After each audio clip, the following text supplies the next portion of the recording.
The Rookie is a free serialized audiobook meant for mature audiences. Written and performed by #1 New York Times bestselling novelist Scott Sigler. For links to order a young adult version of this book without all the cussing in print, ebook, or audiobook, visit scottsigler.com/therookie, one word. This podcast contains mature situations, adult language, and lots of violence. Listener discretion is advised. Hello, you wonderful, wonderful junkie. As I mentioned last week, I have finished the final draft of Shakedown, Book 1 of the Crypt series, so this week I'm chilling out just a little bit. Today, for example, I worked on cleaning up our garage. It was quite satisfying. This delay won't last long, though, as I have thousands of back emails to get through, and next week I begin working on a project that I'm not allowed to discuss. It's a novel. That's all I can tell you. What you are about to hear is the second to last episode of the Rookie adult version. One more episode after this, and then we are done. So if you have questions about the Rookie, the GFL, or the Siglerverse in general, feel free to email those questions to info@emptyset.com. We'll be answering those questions live on our November 30th live stream. You can join us for those festivities. It's at 6 p.m. Pacific Time, 9 p.m. Eastern, 1 p.m. GMT on November 30th, 2022. You can watch it live at facebook.com/Scott Sigler, twitch.tv/Scott Sigler, and youtube.com/Scott Sigler. And at all three of those locations, you can chat with us. You'll be able to see the chat from the other junkies on the overall live stream, coming out with a real girl herself, with me, and all the junkies. And I think you'll have a really good time. As for this episode, the Rookie episode number 26, it's curse-tastic. So many foul words in this one. It's a little bit crazy. There's some very questionable dialogue in this one. Hopefully you will enjoy it. The episode does cut off kind of abruptly, so don't be surprised when it ends. It will pick up exactly where it left off next week in episode number 27, which again is the final episode. Let's get you caught up on the story so far, and then we're all going to chuck wood until the woodchucker comes.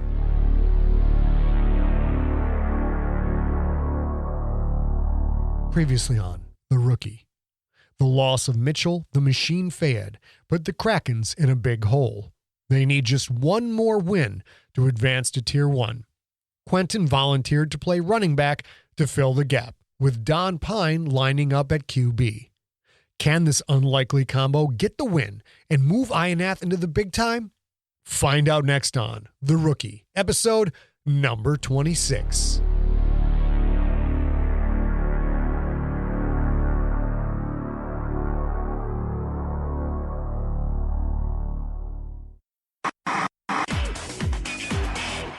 Thanks, caller. Great point about the reliability of El Rahim. You know, Akbar, in all the commotion over Fayed's death, we've kind of overlooked the quality performances in some of the Kraken players. That and with the quarterback controversy. Well, luckily, the quarterback controversy is over. It is? Of course it is. Okay, then who won it? Barnes, for crying out loud. Barnes is starting against the Earthlings. And that means the controversy is over? You saw him last week. Barnes was sensational. Sure, against the Quith survivors. But my mother-in-law could pass on the Quith survivors. Come on, Dan, just admit it. Barnes is the man. Are you insane? Are you completely brain damaged? The kid couldn't cut it against the War Pigs. Pine had to come in and bail him out. So he had one bad game. He throws interceptions. He's the friggin' king of interception land. And now you think he's the man? But Pine's not even practicing with the team. That's just a rumor. My sources say it's true. He's not practicing at all. Then it's a head game. Don't you morons see that? Hokor is up to his old tricks again. So what are you saying? Pine should start? Damn right. So he can choke again like he has the last 2 years? He does seem to blow the big games. It's the playoffs. You know, where teams play other teams that are pretty damn good? Oh, come on, Dan. Pine couldn't finish a hot dog without choking on it. He won 2 Galaxy Bowls. Oh, not that again. Screw you, Tarat, and screw you, Akbar. Next caller, damn it. Next caller.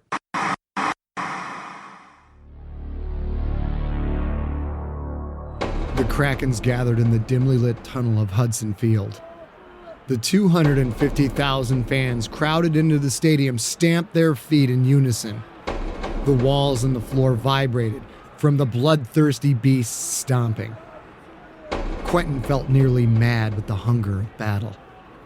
He was stepping into it this time, taking the hand-to-hand combat into the field instead of sitting behind his wall of key linemen. The Earthlings would come after him relentlessly, literally trying to knock him out of the game. Cheap shots would abound. He knew damn well he was in for the beating of his life, but he was gonna give as good as he got. Introducing the champions of the Human Conference, please welcome the Texas Earthlings! The crowd's choreographed stomping evaporated, replaced by the Nova-like roar of mostly human fans. It was a hostile environment. The broadcasters had estimated 200,000 of the fans were Texas Earthling supporters. Another 20,000 were Krakens faithful, and the remaining 30,000 were mostly fans from other teams in the Human Conference. Although Hudson Bay Stadium was supposedly a neutral site, it all added up to a nice home game for the Earthlings. The Krakens swayed back and forth, one organism, one collective brain, set on grabbing the prey and tearing it to shreds, tearing it apart with tooth and claw and tentacle and rasper and bare hands. Society slipped away to some abstract concept. For now, there was only the battle. There was only the intense, primitive pleasure of destroying another sentient being. Damn those who stood in the Kraken's way. And now, the champions of the Quith Radiated Conference, the INF Krakens! Quentin waited for Pine to call out for the team, to rally them into one cohesive, violent machine, ready to crush and punish, and if need be, to kill. But instead of his trademark leader's voice, Pine said only one soft sentence. "Quentin, it's your team now. You lead us out." 43 sets of eyes turned to look at Quentin, who wore a warm-up jacket over his uniform. Pine's words filled Quentin with raw emotion. It was his team now and forever. Pine had passed the torch in full view of his teammates. He wasn't a rookie anymore. He was the battle-hardened leader of this team, the general who led his soldiers into war. He'd fought and bled with these beings, won and lost with these beings, felt ultimate joy and faced the ultimate sadness. Somewhere during the season, and he didn't know when, Quentin Barnes had become a man. The team waited for Quentin to speak. He looked quickly from player to player, taking the time to measure up each Kraken's emotion, and they were all ready to go. Instead of talking, he slipped off his warm-up jacket to show the white jersey underneath. Instead of his number 10, the black numbers with orange trim read number 47. Fayed's jersey. "I've only got one thing to say. Fuck the Earthlings." A brief pause, then a barbaric little brawl that's so loud it made the 250,000 being crowd sound weak by comparison. The Kraken shot out of the tunnel like the fiery breath of some legendary dragon. They raced onto the surface, which was made up of a lush, thick, emerald green plant marked with bright white stripes and numbers. It was finer and softer than McCovey's Carsenji grass. Quentin's mind raced not with thoughts, but a lack of thoughts, a mental blankness created by a primitive violence that suffused his every last atom. He walked out onto the center of the field for the coin toss. Haywick on his left, John Tweedy on his right. A Zeeb waited at the 50-yard line, right in the middle of the multicolored GFL logo painted onto the lush green grass. On the other side of the Zeeb waited their enemy, Case Hot Pepper Johansson, the Earthlings quarterback, and Choco Thillett, their all-pro defensive tackle. The Earthlings wore bright red jerseys with blue letters and silver trim, blue leg armor with silver piping, and silver helmets decorated with a blue-trimmed white star. Johansson pointed at Quentin's jersey. "What's with the numbers change, boy?" Quentin just stared back. Johansson had played 3 seasons of Tier 1 ball with the Earthlings before their fall from grace last season down into Tier 2. Don't you know it's bad luck to wear a dead man's number? Johansson's face twisted into a half smile, half sneer. You just keep talking, douchebag! Tweety growled. You're wearing a dead man's number. You just don't know it yet. Johansson likes it up the ass scrolled across Tweety's forehead. Johansson's sneer faded, briefly, but it faded nonetheless. The hotshot quarterback's attentions turned from Quentin to John Tweety, who just stared and grinned his I'm not quite sane grin. Johansson didn't say anything else.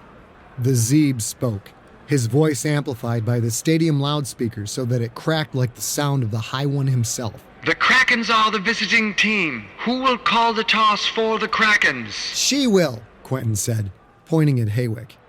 She had been given that duty, and she shook with an intense fervor.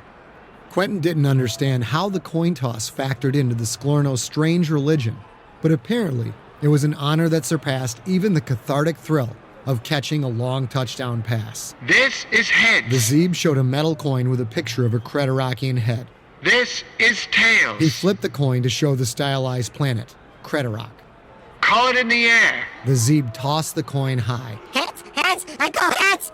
The coin bounced on the grass, flipped 3 times, then landed flat. Heads.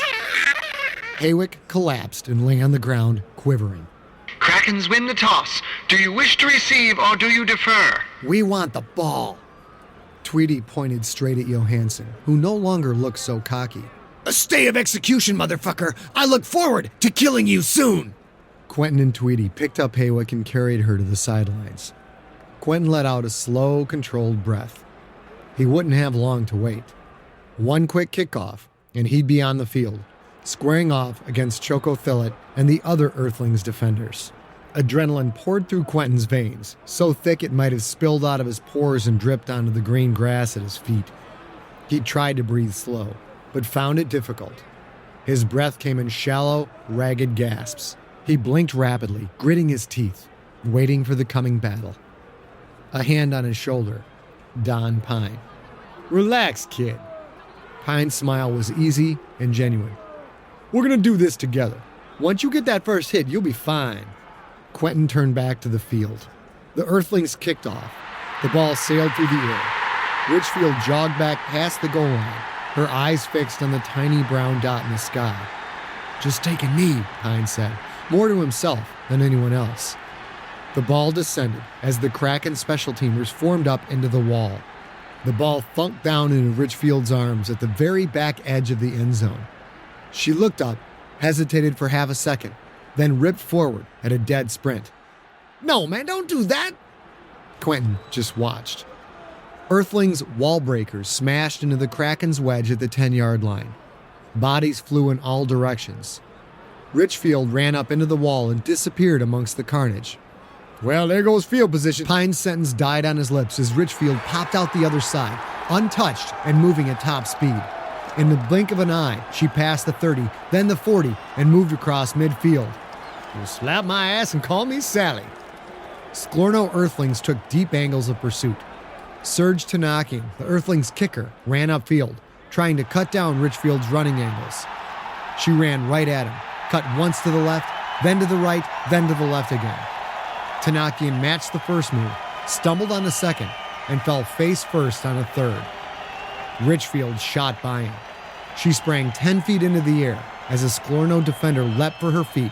One last red and blue clad Sklorno angled between Richfield and the end zone. She didn't cut this time.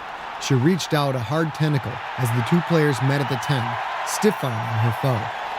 They ran side by side for another 5 yards. Then the defender, knocked off balance by the stiff arm, fell to the ground. Richfield went into the end zone standing up. Quentin looked back downfield, but there were no flags. Touchdown, Krakens! Richfield scores on a 108-yard kickoff return, a new playoff record! The extra point team ran onto the field. The Krakens had just taken a huge jump, but Quentin found it hard to be excited. He still had to wait for that first hit, and he had to pee. El Rahim knocked in the extra point. The first play of the game, Kraken 7, Earthlings 0. Quentin tried to draw a full breath while the kickoff team took the field. El Rahim nailed a low squib kick. Hokor didn't want a long return that might give the Earthlings momentum. Utgard, the Earthlings' kick returner, handled the line drive kick and brought the ball back to the 28-yard line before being brought down. John Tweedy and company took the field. As Quentin looked at the defense, Tweedy, Virak the Mean, Chodo the Bright, Michnik and Komeni, Maya Nicol and Perriat, Quentin felt a pang of sorrow for Johansson. Those 7 players had thought nothing for the last week other than the total destruction of the Earthlings' quarterback. Quentin figured the Earthlings' defense had probably done the same thing, preparing for him. But how would they react when he lined up at tailback and Donald Pine took the snaps? The Earthlings started out running, a sweep to Pookie Chang. Virak the Mean drove through 2 blockers and brought Chang down for a 1-yard loss. Johansson tried a simple out pass on the next snap, but Berea broke up the play. On 3rd and long, Tweedy crowded the line, showing blitz all the way. Johansson dropped back. Tweedy's blitz drew the fullback block, and Komeni broke through almost immediately. Johansson felt the pressure and calmly threw the ball out of bounds. 3 plays and out. Quentin had to pee so bad he could barely stand up straight. "Here we go, kid," Pine said as he pulled on his helmet. "It's showtime." Richfield vibrated with anticipation as the punt sailed through the air, but it had excellent hang time, and she was forced to call for a fair catch at the Krakens' 35. Quentin and the Krakens' offense ran onto the field for the first time.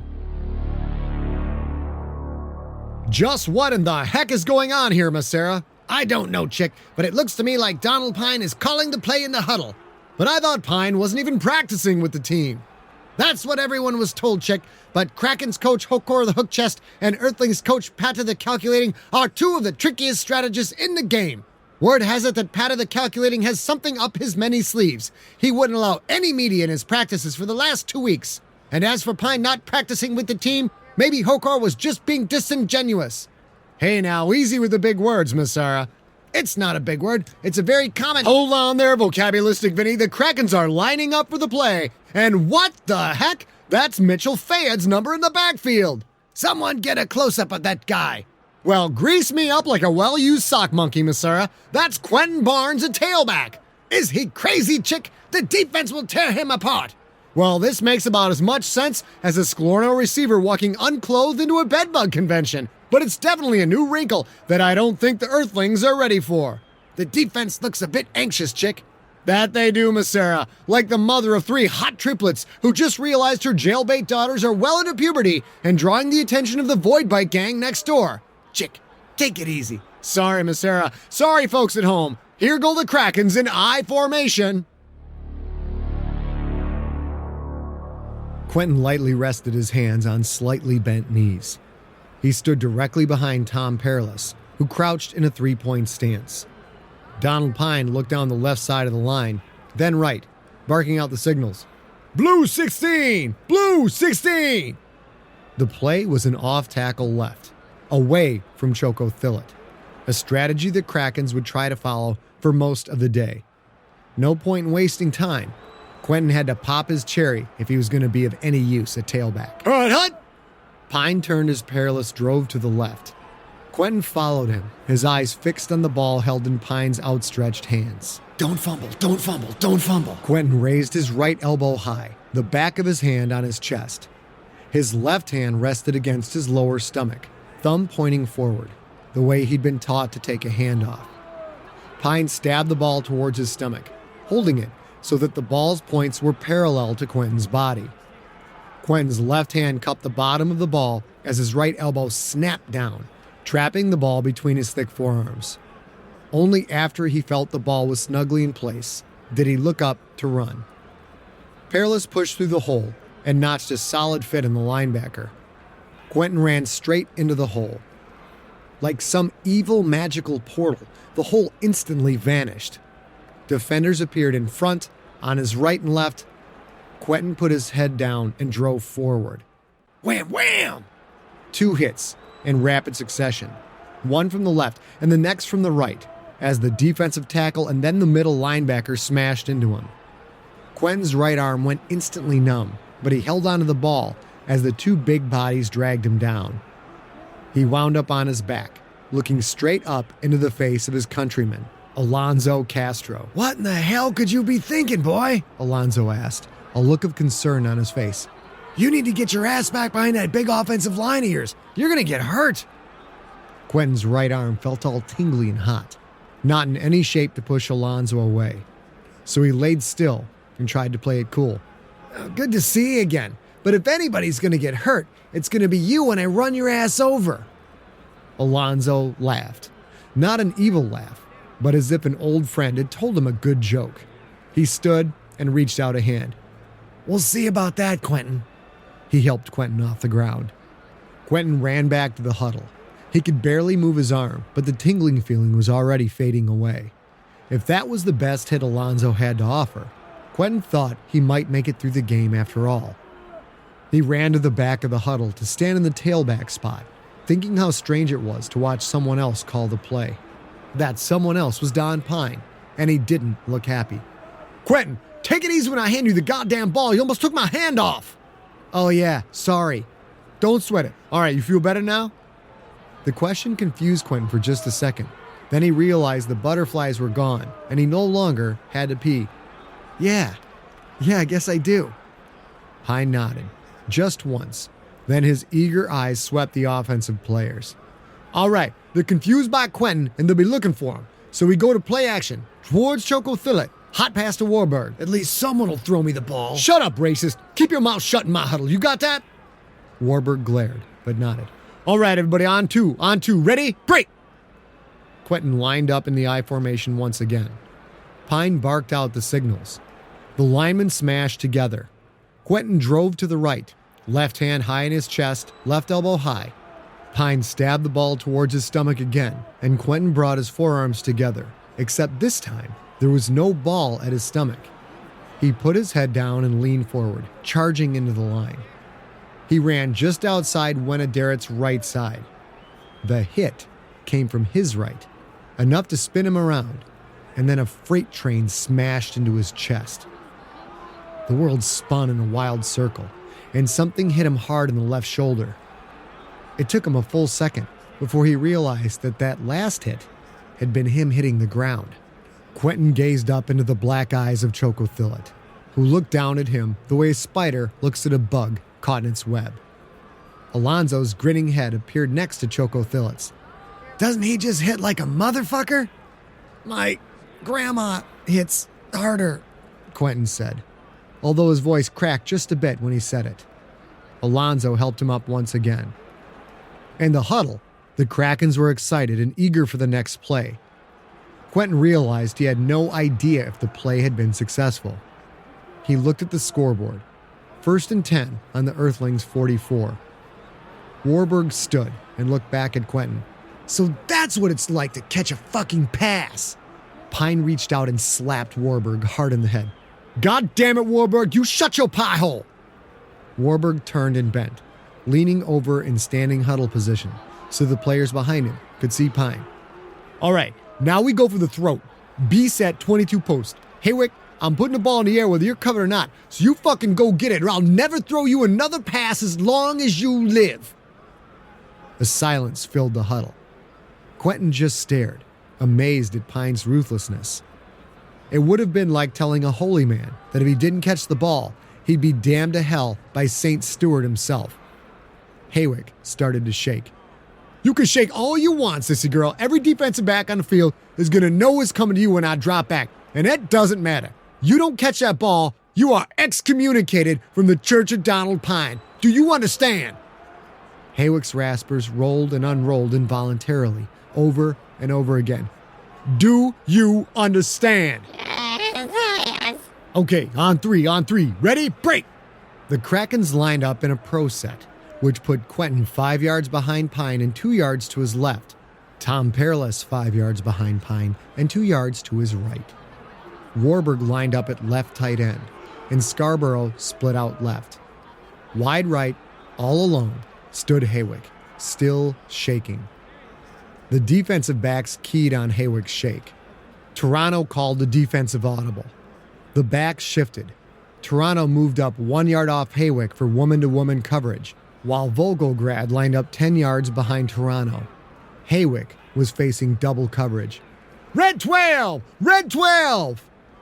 Alonzo jumped forward after the call, lining up over the left guard and showing blitz. If he came, he was Quentin's responsibility. Alonzo stood quickly and pointed right at Quentin. Here it comes, pretty boy! Here comes the hurt! Alonzo squatted, fist shaking with adrenaline rage, eyes wide as a nocturnal predator. Hut, hut, hut! Pine took the snap and dropped back smooth as silk. Quentin stepped forward, with one step to the left, legs bent and hands up in front of him. The left defensive tackle drove towards the center as Alonzo took a small step back and moved quickly to his right, away from center, and then drove forward. That's a linebacker stunt. The slashing defensive tackle drew blocks from both Shoto Thicket, the left guard, and Budishwek, the center. Warburg blocked the defensive end. Alonzo stepped up through the sudden opening, coming free and unobstructed, like a rabid bearcat. Block him, or Pine goes down. Quentin stepped up and leaned forward. Alonzo bent forward at the exact same moment, bringing his right forearm forward in a vicious undercut. Quentin recognized the rip move at the last second. Alonzo would power by his right side and have a free shot at Pine. Quentin lunged to his right, desperately trying to correct his mistake. Alonzo Castro hit him with all of his considerable strength, driving his rip move from his feet through his thick thighs to his powerful arm, all with a strong twist of the hips to make the move as concussive as a heavyweight's knockout uppercut. Quentin was off balance from his desperate dive, and without his feet planted, he had no strength to counter the move. Alonzo's forearm hit him under the chin, lifting him off his feet and knocking him backwards. Quentin saw nothing but bright lights and felt a quick tug on his chin before his helmet spun through the air like a decapitated head. He landed on his ass and rolled backwards, feet overhead. The world spun around him, a blur of green grass and red leg armor. He felt a foot kick him in the ribs, then the weight of another player landing on top of him. Quentin rolled backwards one more time, then lay flat. There was a ringing in his ears, but there was also a roar of the crowd. Suddenly, a hand grabbed his, yanking him to his feet. That was a great block, kid, Pine said, shaking Quentin's shoulders as he screamed in his face. We got him! What happened? Touchdown, kid, touchdown! Quentin felt something in his mouth. He spit. His front right tooth landed in a clot of blood, red and white on the green. Oh man, that's just never gonna heal right. Quentin limped off the field.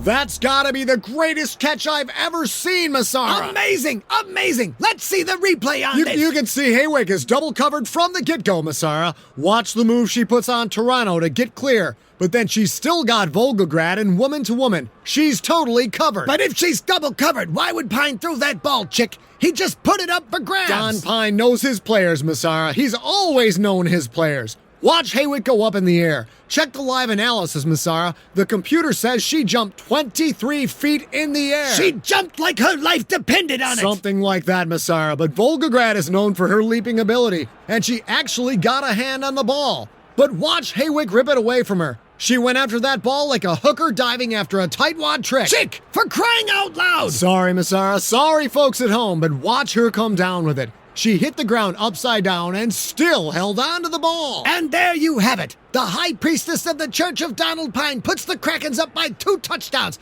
and we're still in the first quarter. Quentin woke with a start, the smell of something acidic and horrible filling his nostrils.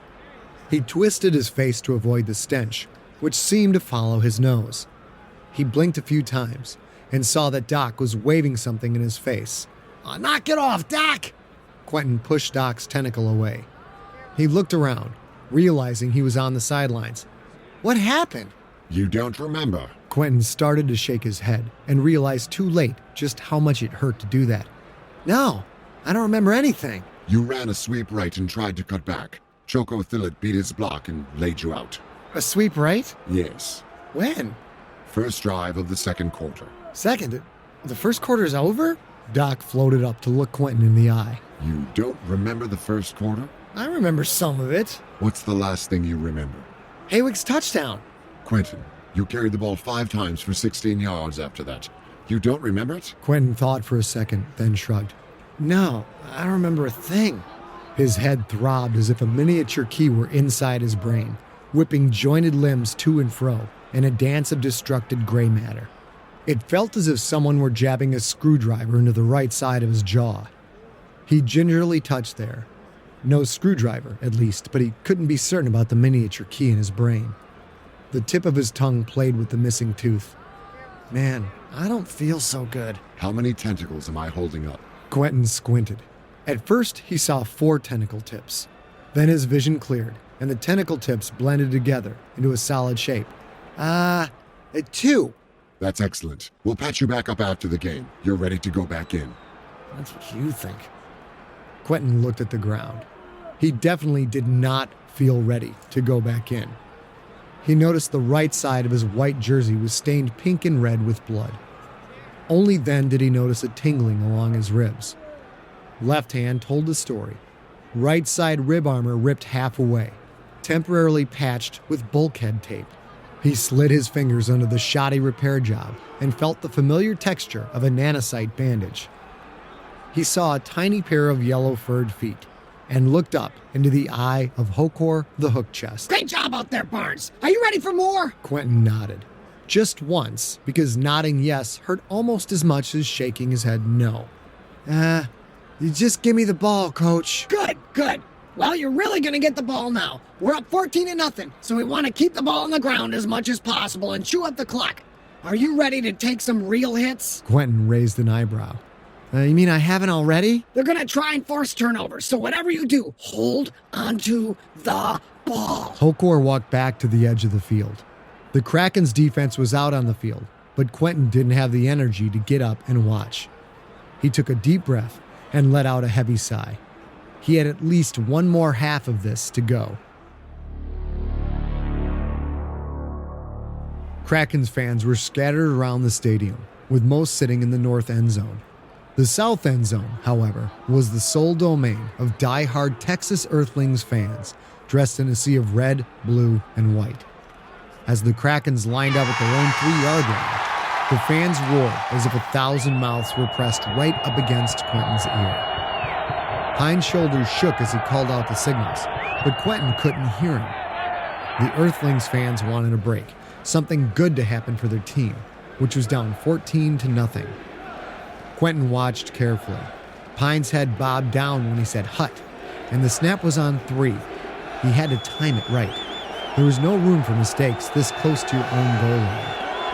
One bob. Alonzo cheated up the line, his eyes locked on Quentin. Bob, bob. Even as Quentin ran right to take the handoff, he saw Choco Thillett driving inwards, a key tank chewing up flesh. Wenaderet tried to stop him, but suddenly bent backwards at a funny angle, multi-jointed limbs spasming in a symphony of pain. Choco Thillett roared through the line, already a yard past the goal line. Quentin concentrated on taking the handoff. Once he felt the ball firmly in his arms, he put his head down and drove forward. It was like running into a swinging 600-pound wrecking ball. Every atom in his body jarred backwards. He couldn't see. He felt arms wrapping around him. Quentin spun to the right, his free hand viciously punching away. It hit some armor and glanced off. Arms tried to drag him down, but he kept pumping his legs, running with pure animal fury. Like hell, he'd be tackled for his safety. He felt key arms slip away, and he cut up field, only to feel a shoulder pad drive deep into his stomach, and short but powerful human arms wrapping around his waist. The air shot out of his stomach, and his body jarred backwards, every atom shaking from the impact. His feet came off the ground and he landed on his back, head snapping into the turf. Whistles blew, the crowd roared. He gasped for air, but nothing came in or out. He opened his eyes and looked at the ground. It was painted in Earthlings red. A safety. Krakens 14, Earthlings 2 points for the safety. Alonzo pushed off him, looked to the sky, and screamed a primitive roar of triumph. Yeah! He looked down at Quentin and smiled. Good thing I'm a little small for a linebacker, or that hit might have actually hurt you. Quentin still couldn't breathe. He weakly lifted his right hand and flipped Alonzo the bird. Alonzo laughed just before his defensive teammates swarmed over him, shouting excitedly in at least 4 different languages. Despite Doc's urging, Quentin refused to lie down. He knew that if he did, he just wouldn't get up. Not ever again. He'd just sleep for a long time. But Doc wouldn't put IVs in him if he stood, so he compromised and sat through Hokor's halftime adjustments. This is the game we wanted to play. Quentin held out his right arm, allowing Doc to inject an IV needle. He watched the pointed needle slide into his skin, but didn't feel a thing. Fluids, Quentin. You're dehydrated. The defense has shut them down cold. We've allowed no offensive points. Can we keep it up? Fuck yes! Fuck yes, we can keep it up! Motherfucking Johansson talking shit! I said the only way that bitch gets off the field on the end of the game is on a stretcher! The key linemen let out a roar of approval, banging their forearms against their chest armor. Another needle, this time in his right arm. This is blood. You've lost a lot from those cuts on your ribs. We need to get your blood count back to normal. Offensively, we're doing okay. Anakatak, I know you're facing Choco Phillip, but you've got to step up. You've got to play above your level. You can't let him come through. Gwenadaret had been hurt on that play that gave the Earthlings a safety. After preliminary treatment on the sidelines, Doc had carted him to the locker room, and from there a grab ambulance had rushed him off to Hudson Bay Hospital. Somebody had mumbled something about a severed nervous cord, a very serious key injury, but the team didn't talk about it. After the game, there would be plenty of time to either visit him in the hospital or mourn his death. Nakatak, I know you can stop that big bastard. The veteran quarterback looked like he'd been mugged all over again. After Gwenadaret's injury, Choco Phillip had sacked Pine 3 times, each one more devastating than the last. Nakatak, a backup tackle, just couldn't handle the defensive All-Pro's savage strength. You got to stop him. The honor of your family's riding on this. Nakatak suddenly sat up straighter. You know what he told me after that last sack? He put his face right against mine and said, Dijo Malakwi Yokat. Hey, Doc, what's that mean, what Pine just said? It loosely translates into, your lineman is my sexual prisoner. Quentin nodded slowly, appreciating the severity of the comment. In war times, when the Key had fought each other, victors were known to rape male prisoners as a form of ultimate humiliation. I mean, can you believe he said that? Although if you look at the beating I took on your Miss Blocks, it's hard to argue with him, isn't it? Suddenly, all eyes turned away from Anatak, as if everyone in the room felt embarrassed for him. Yes, well, all right, that's enough of that. Let's get on with the halftime adjustments. Doc slid away to tend to the other players, leaving the needle sticking out of Quentin's arms. Mithell the efficient ran up, a new set of rib armor in his hands. The Quith worker pulled away the blue bandages covering Quentin's wounds. They weren't quite healed yet, but they didn't have time to wait for that. Hokor walked through offensive adjustments, and Quentin tried to pay attention. But all he could hear, really, were the words, "We're going to run the ball more," repeated over and over again. The Krakens weren't the only ones making halftime adjustments. The Earthlings received the second half kickoff and ran it back to their own 37. They lined up in something that Quentin had never seen before. 2 tight ends with 3 running backs lined up side by side, about 5 yards behind Johansson. Well, ain't that something? Itzhak said. It's the goddamn wing T. Kraken's defenders shouted to each other, already nervous about the new formation. The Earthlings had not run this formation, not even once, all season long. The ball snapped. Quentin watched Johansson hand off to Pookie Chang. Pookie's big arms folded over the ball. He plowed into the line and disappeared into a pile of bodies. But there was no whistle. Johansson still had the ball. He'd faked the handoff to Chang. He put it into the hands of tailback Peter Loachi, who folded his arms around the ball the same way Chang had. Johnson rode the handoff, seemingly holding onto the ball as Loachi cut into the off-tackle hole. Johansson then ran to the sidelines, pretending to carry the ball. Every play's a triple threat: fullback, tailback, or quarterback. And the way they fold over the ball like that, you can't see if they have it or not. Most of the Krakens' defense had bought the fullback's dive, leaving plenty of room for Loichi, who broke through the line and cut upfield. After a half of watching running back Pookie Chang's big body rumble along, the fleet-footed Loichi was like poetry in motion. At only 210 pounds, he was a featherweight, but man could he move. Loichi chewed up 15 yards before Perth brought him down at the Krakens' 48. The Earthlings lined up in the wing tee again, and this time, Pookie Chang took the handoff. He popped through a tiny hole next to the center, moving forward at top speed. Tweedy had been watching Loichi and hadn't come forward. Chang hit like a big-shouldered boulder, knocking Tweedy flat on his ass. Chang stumbled on the fallen linebacker, giving Virak the Mean time to drag him down after an 8-yard gain. The next play saw the same thing. The lineman and linebacker stepped up to stop Chang, but he didn't have it. Defensive backs converged on Loichi as Johansson rode him through the line. Loichi went down under Perth and Berea, but he didn't have the ball either. Suddenly, Johansson was cutting up the sidelines all alone. Stockbridge came from the far side of the field, her speed easily surpassing Johansson's. Instead of taking the hit, Johansson casually stepped out of bounds after a 37-yard gain. Shit. I bet it's been 2 centuries since anyone ran this offense. This could be trouble. The Earthlings lined up at the Krakens' 3-yard line, once again in the 2 tight end wing tee. The Krakens' goal line defense packed around the line, shifting here and there, still not sure how to set up to stop the new offensive attack. The ball snapped, and Johansson went through the cycle.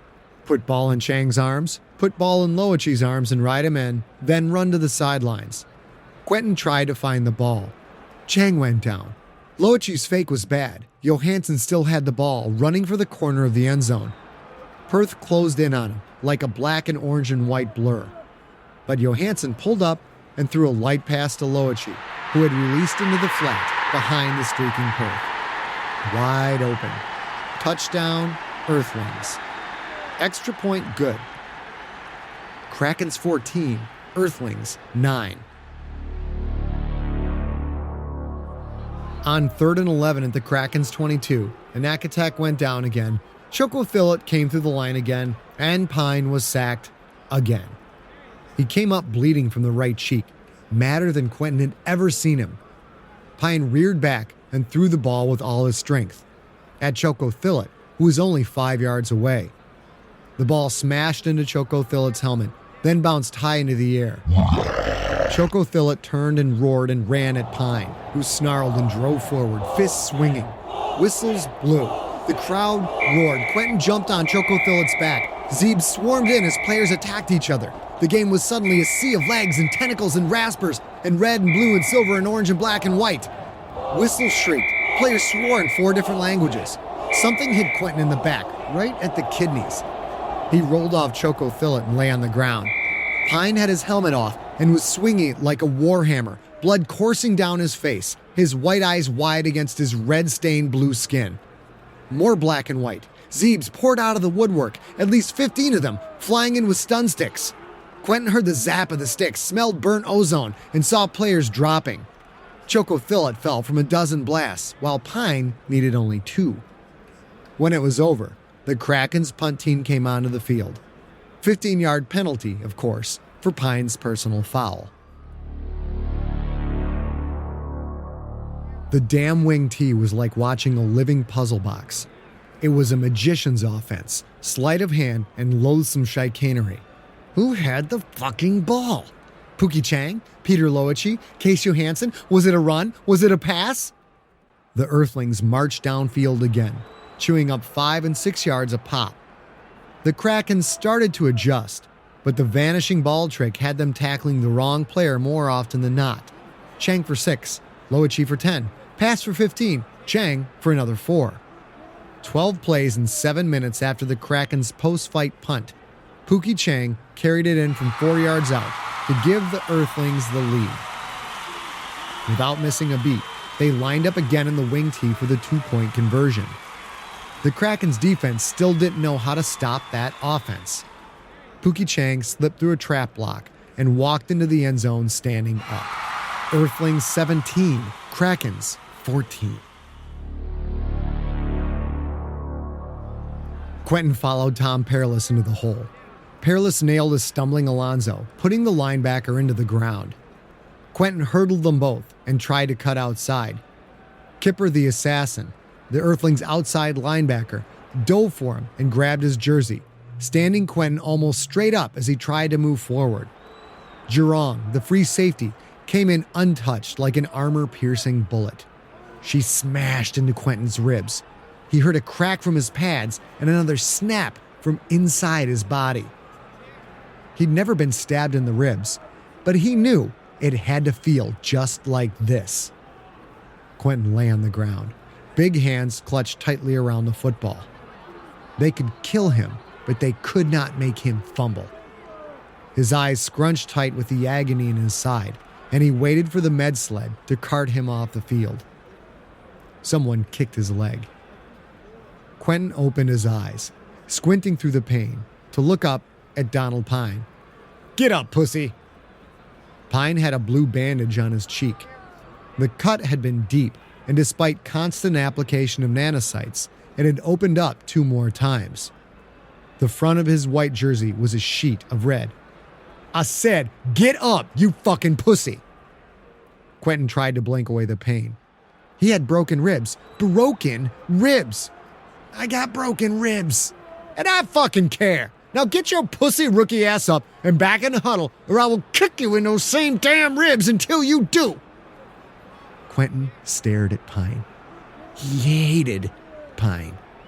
He had thought Pine was his friend, but he'd been crazy to think that. He'd always hated Don Pine. Don Pine was a motherfucker. That's what Don Pine was.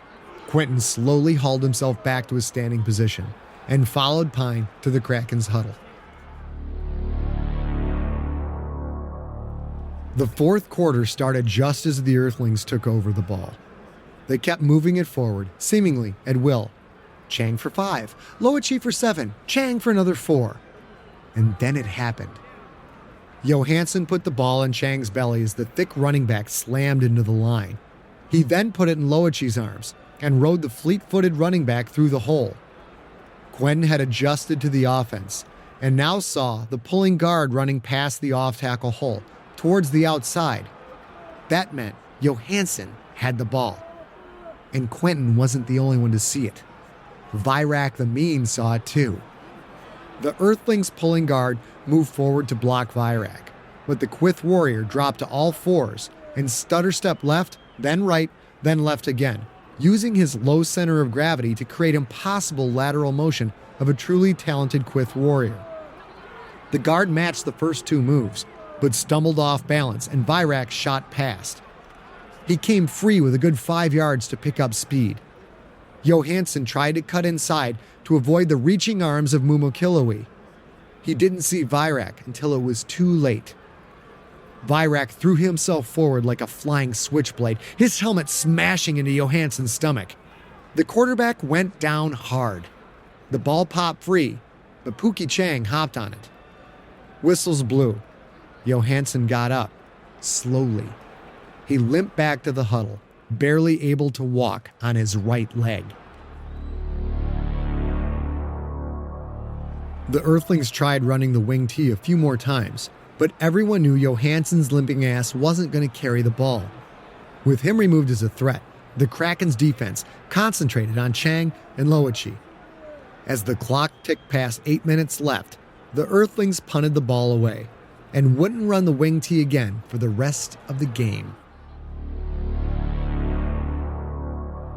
Pine got up slowly after his 5th sack. He was bleeding again, this time from a cut on his arm. At least he got up. Anakatek still lay on the ground, a limp tubular body with limp multi-jointed arms. A thin, recurring squirt of black blood jetted up from his back, like a little on-off geyser of oil. Choco Thillett had destroyed his second right tackle of the game. After starting out in their own 15, the Krakens had put together a 30-yard drive, but on 3rd and long, Choco Thillet smashed through an attack and dragged Pine down. The Krakens' offense ran off the field to be replaced by the punt team as Doc's med sled floated an attack off the field. There was only 5 minutes left to play in the game. The defense had to come up with one more stop. The defense held. The Krakens got the ball back with 2 minutes and 12 seconds to play in the game. Ball on their own 35. Not that it mattered much to Quentin, because he knew that very soon he would be declared officially dead. He sat at the bottom of the pile, face down, the football pressing into his diaphragm, so much weight on top of him that he couldn't draw in a full breath. Not that that was necessarily a bad thing, because when he took a full breath, his ribs screamed and his chest ached with the effort. Another assassination attempt by Choco Thillet had torn away Quentin's second set of rib armor, along with more of his skin and blood. Doc said not to worry, though. He'd be fine after an hour in the rejuve tank. The injury wouldn't stop Quentin from finishing the game. Gosh, thanks, Doc. K.O. Kiware was the third Krakens guard to face Choco Thillet, and he wasn't doing much better than had Wenadaret or Anakatak. The weight lifted from Quentin's back one chunk at a time until the last player rolled off. Quentin pushed his way up. He didn't want to get up. He wanted to lay there, maybe take a nice nap. But he'd be damned before he'd show these fucking earthlings one more ounce of weakness or pain. "Hey, champ, how you holding up?" Alonzo asked. "It's not going to stop, you know. Maybe you should just stay down. Then you better quit fooling around and dig out your A game." Quentin stood tall and walked back to the huddle, ignoring the invisible knife buried deep in his ribs. "'Cause what you got ain't bothering me all that much." He was the last one back to the huddle. Pine stood there, hands on hips, glaring at him as he walked around to the back of the huddle and took his place. "Are you finished catching up on old times, Quentin?" "Hey man, he's the one who started talking shit. I was just nothing. Shut your fucking mouth and get back in the huddle, you got it?" Hey, I'm not gonna take this shit.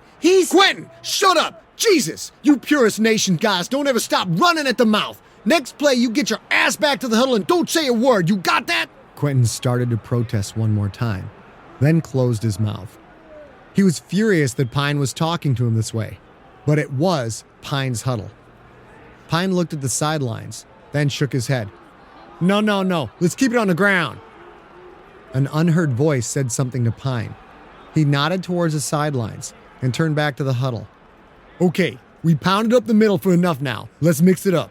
Y set, screen right pass. Quentin, maybe this time you could actually run with the ball instead of pussyfooting to the line so they can smack you around like their little bitch." Quentin's eyes widened with rage. "What the fuck are you talking about?" "You know what I'm talking about. We'd have this game wrapped up if we had Fayed. Hell, even you sued. But all we got is you lazy backwater asshole." Without thinking, Quentin pushed his way forward to slide between Kilo Yoet and Shoto Thicket, who were right in front of him, bent down so the players behind them could see Pine. Quentin raised his right fist to swing at Pine, but two sets of hands and one set of tentacles grabbed him from all sides and held him back. "Hey now." Pine held his hands out, palms up, that shit-eating, arrogant grin on his bloody face. "Are you saying you want a piece of me, you spoiled little racist bitch?" The word seemed to slip into Quentin's brain like a branding iron. He jerked against the hands holding him back as the huddle shifted and broke apart. "You want to fuck with me, Pine? You motherfucker!" He started to break free. From behind, a strong arm wrapped around his neck and squeezed, lightly, just enough for Quentin to feel the pressure on his windpipe. Just enough to know he'd pass out if the arm tightened further. "Stop this now," Tom Perilous said quietly. "I let you go. You run the play. Deal?" Quentin nodded, or at least moved his head. He really couldn't nod with Perilous's thick arm wedged around his neck and under his chin. What's going on there, chick? The Krakens look like they're fighting in the huddle. "Well, Massara, it looks like tempers might be flaring. Can we get a close-up of Barnes' face? Now run it in slow-mo." You want to see if you can tell what this argument is about, right, chick? "You got that right, Massara. Look at this guy. He's as wide-eyed mad as a Brahma bull getting a 3-pound suppository. Hold on, let me see what he's saying. Well, it seems that Quentin Barnes had a few choice words. He said, I think the viewers have a good idea of what he said, Chick. yes, but he called Donald Pine And we're back to the action on the field. The Krakens are lining up in an I formation with Haywick wide left, Scarborough wide right, and Kobayashi at tight end.